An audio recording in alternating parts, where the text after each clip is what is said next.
Hi, I'm Karen Thaxton with Live the Pickleball Life, and I had an opportunity this past weekend to go to a little bit of an impromptu tournament with some friends, and we were doing so awesome. My partner and I we were having an absolutely phenomenal day and made it to the gold medal match and walked away with silver. So let me say right off the bat, I celebrate that silver medal. I congratulate myself and my partner for all the work that we put in that got us to that finals match. And I am proud of that silver medal, but there's absolutely no doubt that it should have been a gold because of how well we did all day long. And because I know exactly what happened that cost us a gold and got us a silver. And that was that I gave up 4 points in a row at the end of the game. And that's on me. So what do you do when you have a tournament like that, where you're doing awesome, or even if you're not, maybe it's just not going so well and it's a disappointment. Again, I can't stress enough, I'm not putting blame on our opponents. They made an absolutely beautiful game out of what they did while we were on that court. It's nobody's fault but my own. So I'm not suggesting they did not play well, because they absolutely did. But when it doesn't go your way, what happens? I mean, this was not a secret. The opponents knew I blew it. My partner knew I blew it. All the people standing around the court watching the finals match knew I blew it. And that's where the disappointment comes from. So here's the way I do it. And I hope this is helpful to you in case you end up in the same situation. I have to be honest with myself and accept that I am not a perfect player. Nobody is. Simone Jardim is not a perfect player. Ben Johns is not a perfect player. Lucy Kovalova and Tyson and Catherine and all these other players are not perfect players. Lee and Anna Lee, all the people that I look up to are human beings, and they make mistakes just like everybody does. So accept the fact that as disappointing as your day may have been, or in this case, the end of the day was, I'm not perfect. Then I have to go on and acknowledge what happened. If I don't know specifically what happened, then I need to take some time to figure that out. I need to figure out why it happened and then what to do next time so that I can minimize the risk of it happening again. I know exactly what happened, and I'm not going to go into detail about that, but it was all on me. If you don't know what happened specifically, or if you're just naming general things, oh, I got frustrated, oh, I got nervous, get as specific as you can. And if you can't figure it out by yourself, like I said before, other people see things in us that we don't see in ourselves. Ask your partner, ask the opponents who you played. Hey, could you give me 2 or 3 things that you were able to exploit in my play in order to, have the outcome that we had today that allowed you to win? What is it that you were able to do or that I didn't do that allowed you to get in there and get all those points? And I found the 2 or 3 times I've done this that the opponents are usually very gracious and offer some really good tips.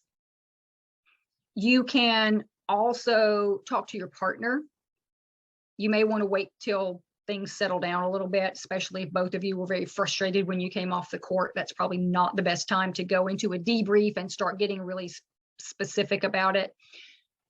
You do want to be kind when you and your partner discuss this. No finger pointing. If you had stopped doing blah, blah, blah, or how many times have I told you you needed to, this, that, and the other thing, that's not helpful. That's just not helpful. So keep it kind. Keep it very professional, if you will, and make it a team effort to improve the way that you two will play together in the future. So they're going to benefit as much from this debrief as you will, and vice versa. Could be a time in the future where your partner doesn't hold up his or her end, and then your situation is reversed. Most of mine was because they got me into a position and my mindset flipped.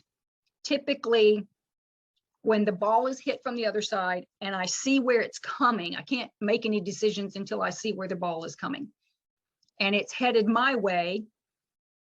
I've got some things already in my head that I'm planning on, and I've got a pathway for that ball. So it's coming to me. I'm looking to see, in a split second where people are on the court and all this other stuff to decide where I want that ball to go.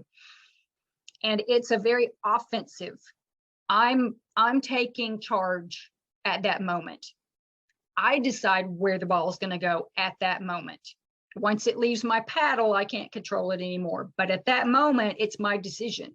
I'm in charge right then. And I let that go. I let myself slip into a defensive mindset.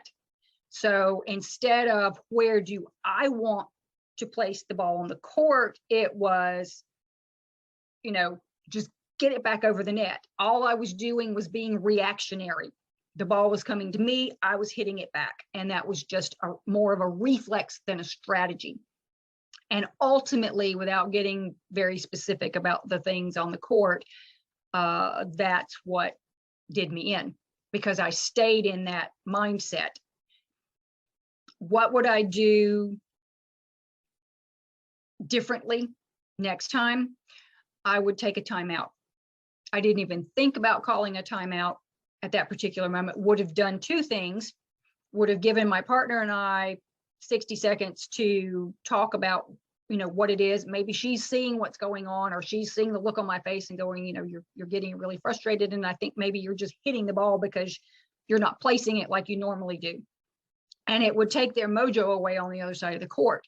Instead of them popping off, 4 in a row, maybe they would have gotten 2, or we could have flipped it and gone, okay, deep breath, reset my mindset and then go back in. And that could have possibly helped. So naming all of these things out loud.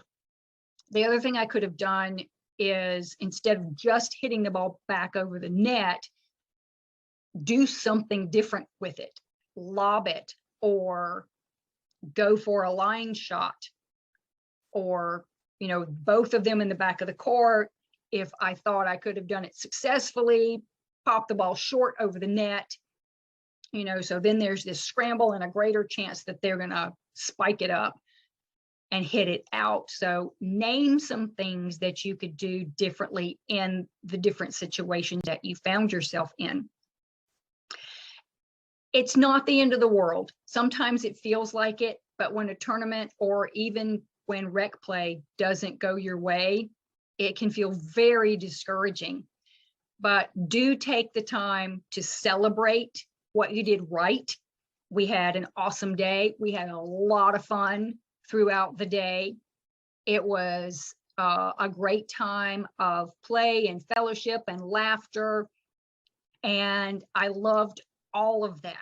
So I take that with me from that weekend, along with the silver medal, and I will proudly hang it with the others on my wall in my office so I can see it, and I'll just pull the good memories of that day out and hold on to those when I look at that medal.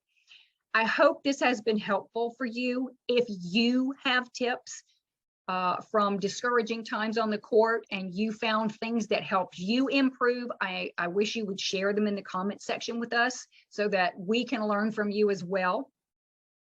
Otherwise, I hope you have a great week out on the courts. This is Karen Thaxton with LiveThePickleballLife.com. Please come back and see me again soon.